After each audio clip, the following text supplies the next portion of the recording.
आइए जानते हैं एनआरसी के बारे में। एनआरसी क्या है? बिल्कुल, एनआरसी एक ऐसा अधिनियम है, एक ऐसा एक्ट है जो कि अपने भारत के किसी एक छोटे से क्षेत्र में प्रभावी किया गया। अगर जानकारी के लिए जान लीजिएगा कि ये वास्तव में केवल असम के लिए बनाया गया है। यानी एनआरसी जो है, इसका पूरा नाम आप पहले जान लीजिएगा क्या है, तो national registers of citizenship, NRC. बिल्कुल एक बार समझिएगा, नेशनल रजिस्टर्स ऑफ सिटीजनशिप इसे कहते हैं। ये भारतीय नागरिकता के एक रजिस्टर के तहत रजिस्टर्ड है और इसमें केवल असम की नागरिकता के लिए प्रावधान किया गया है। यानी कि यह सीएए की तरह संपूर्ण भारत की नागरिकता से संबंधित नहीं है, यह केवल असम की नागरिकता का एक रजिस्टर है जहां पर उससे संबंधित कानून बताए गए हैं। अब प्रश्न आता है कि असम की नागरिकता से संबंधित कानून का नाम क्या है, तो एनआरसी है। अब प्रश्न है कि इसका संबंध केवल कहां से है, तो इसका संबंध केवल असम राज्य से है। और प्रश्न ये बनता है कि एनआरसी जो है इसका आधार वर्ष क्या रखा गया है, तो एनआरसी का जो आधार वर्ष रखा गया है वो समझने वाली बात है कि 25 मार्च 1971 रखा गया है। यानी प्रश्न यहां पर एक जानकारी के लिए बनता है कि 1971 में भारत और बांग्लादेश के सपोर्ट से, यानी भारत के सपोर्ट से बांग्लादेश ने पाकिस्तान के विरुद्ध एक लड़ाई लड़ी थी। उस लड़ाई में भारत और बांग्लादेश, यानी बांग्लादेश की जीत हुई थी पाकिस्तान के विरोध में। तो अब प्रश्न यहां पर बनता है कि बहुत सी ऐसी जनजातियां थी, जातियां थी जो बांग्लादेश से अपने भारत में अवैध रूप से घुसपैठी का काम किए थी। तो अब प्रश्न यहां पर बनता है कि वो दोबारा यहां से गई नहीं, आ गई मगर वो गई नहीं, या फिर बीच बीच में लगातार वो भारत आते रहे।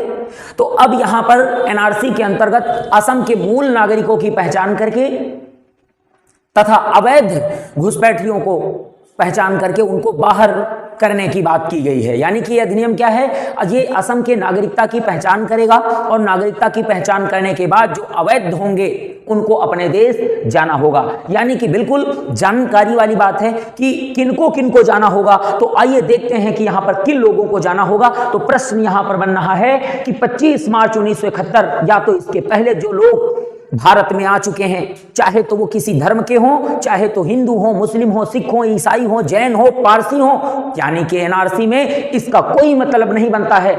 जबकि सीएए का संबंध धार्मिक रूप से है, उसके धर्म से है, मगर यहां पर इसका कोई धर्म से संबंध नहीं है। अगर वो किसी भी धर्म का है तो उसे भारत से बाहर जाना होगा। कब? यदि वह 25 मार्च 1971 के पहले भारत आया है तो उसे नहीं जाना है। अगर वह इसके बाद भारत में अवैध रूप से प्रवेश किया हुआ है तो एनआरसी के अंतर्गत उसे भारत से जाना होगा। या तो वह कोई प्रमाण दिखाता है कि हम 1971 के पहले से अपने भारत में निवास कर रहे हैं, उनका कोई माता पिता का प्रमाण, उनके कोई जमीनी संपत्ति का प्रमाण, या फिर उनका कोई पहचान पत्र जो उन्हें 1971 के पहले का असम का निवासी बताता हो।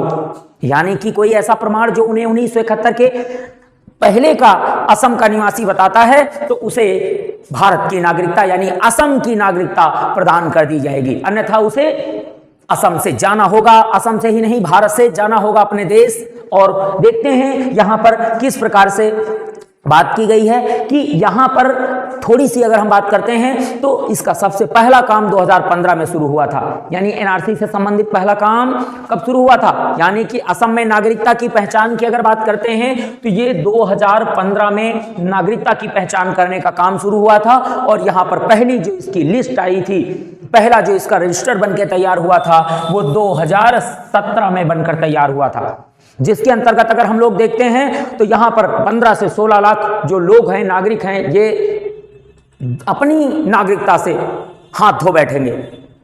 अब बात करी जाएगी कि इनको कब जाना होगा, कैसे जाना होगा, तो वो सरकार तय करेगी कि इन्हें कब जाना है। इनकी लगातार पहचान चल रही है क्योंकि इसकी पहली लिस्ट 2017 में जारी हुई थी, जबकि इनकी पहचान का काम, एनआरसी की पहचान का काम 2015 में शुरू कर दिया गया था। तो देखते हैं किसकी किसकी नागरिकता हमारी सरकार रखती है और किसकी हटाती है, तो वो देखा जाएगा कि किसे हटाया जाता है।